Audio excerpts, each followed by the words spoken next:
মহিলা মোর্চার সদস্য, আপনি এসেছেন আজকে বাড়িতে, কি বলবেন? দেখুন, আমরা শুভকামনা দিতে এসেছি। এতে অস্বাভাবিক আপনারা কি দেখছেন আমার অন্তত পক্ষে মনে হচ্ছে না, বিশেষ করে যেখানে আমরা কলকাতায় থাকি।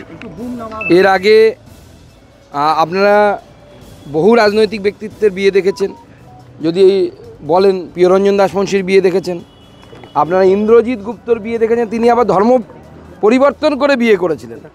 তো বিয়ের মধ্যে অস্বাভাবিক কিছু নেই। রাজনীতিতে যারা থাকে, সামাজিক জীবনে যারা থাকে, তাদের সমাজের কাজ, রাজনীতির কাজ করতে করতে অনেক দেরি হয়ে যায়। যেমন প্রিয়রঞ্জন দার হয়েছিল, অনেক পরে উনি বিয়ে করতে পেরেছিলেন। অনেক রাজনৈতিক ব্যক্তিত্ব আছে যাদের এরকম হয়েছে।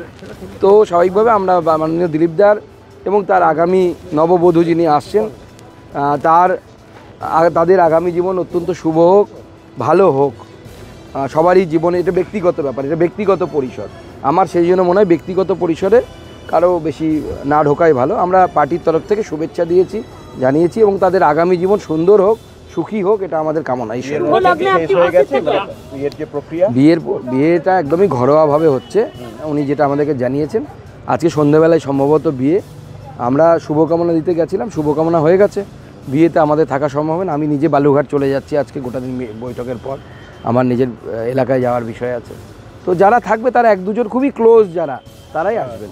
কিন্তু সংঘের প্রচারক দিলীপ দা সেই জায়গায় না, এখানে আপনাদের ভুল হচ্ছে। সংঘের প্রচারককে যখন রাজনীতিতে পাঠানো হয়, অর্থাৎ নেতা করে পাঠানো হয়, সঙ্গে দু টাইপের প্রচারক আসে। একদল নেতা হয়ে আসে, একদল সংগঠন মন্ত্রী হয়ে আসে।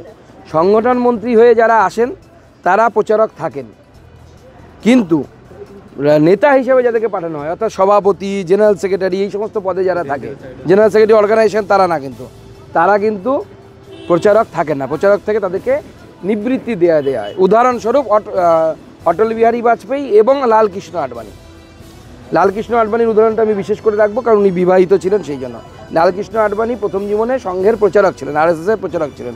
পরবর্তী সময় তিনি রাজনৈতিক ক্ষেত্রে আসেন এবং প্রচারক জীবন থেকে মুক্তি লাভ করে তিনি বৈবাহিক জীবনে, সাংসারিক জীবনে।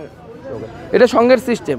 সংঘের বহু প্রচারক আছেন যারা প্রচারক থেকেছেন, তারপরে তারা সাংসারিক জীবনে প্রবেশ করেছেন। উদাহরণস্বরূপ আমার এপিএস অজয় সরকার, সেও সংঘের প্রচারক ছিলেন এক সময়, পরবর্তীকালে পারিবারিক জীবনে প্রবেশ করেছেন। কারা এলেন সুকান্ত দা আপনারা এখনো পর্যন্ত?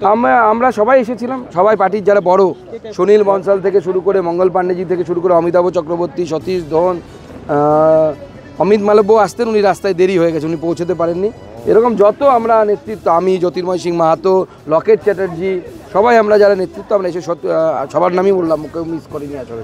26 লোকসভা ভোটে দিলীপ ঘোষের পরাজয়, তার পরের বছরই এই সিদ্ধান্ত। স্বাভাবিকভাবেই রাজনৈতিক মহলে একটা জল্পনা উঠছে, তবে কি তাহলে সাংসারিক জীবনে চলে যাবেন, রাজনীতি থেকে অবসর নেবেন? দেখুন, এটা তো দিলীপদার ব্যক্তিগত সিদ্ধান্তের উপর নির্ভর করবে। আমার বিশ্বাস দিলীপদা যেভাবে কন্ট্রিবিউট করেছেন বাংলার রাজনীতিতে, আগামী দিনেও উনি আশা করি সেইভাবে কন্ট্রিবিউট করবেন। সুকান্ত দা, বিয়ের ব্যাপারে আপনি সিনিয়র, দিলীপদাকে কি বললেন বলুন তো? না, দেখুন, দিলীপদা আমাদের সকলের শ্রদ্ধেয় এবং সিনিয়র। স্বাভাবিকভাবে এই বিষয়ে আমার কথা বলা সাজে না। উনি আমাদের শ্রদ্ধেয়। ওনার মাকে আমরা প্রণাম করে শুভকামনা জানালাম। ওনার মা খুব খুশি। ওনার মা আপনারা শুনেছেন নিশ্চয়ই, মায়ের জন্যই প্রায় বিয়েটা করা আর কি। তো স্বাভাবিকভাবে মাকে দেখার লোক চাই, মা এখানে এসে আছেন। উনিও খুব চিন্তায় ছিলেন যে আমার নারুকে কে দেখবে। বর্তমান প্রাক্তনকে কি উপহার দিলেন? আমি মিষ্টি, ফুল, ধুতি, শাড়ি এগুলো দিয়েছি। বিয়েতে যা দিতে হয় আর কি। এগুলো আমি বলতে পারবো না, এগুলো ব্যক্তিগত।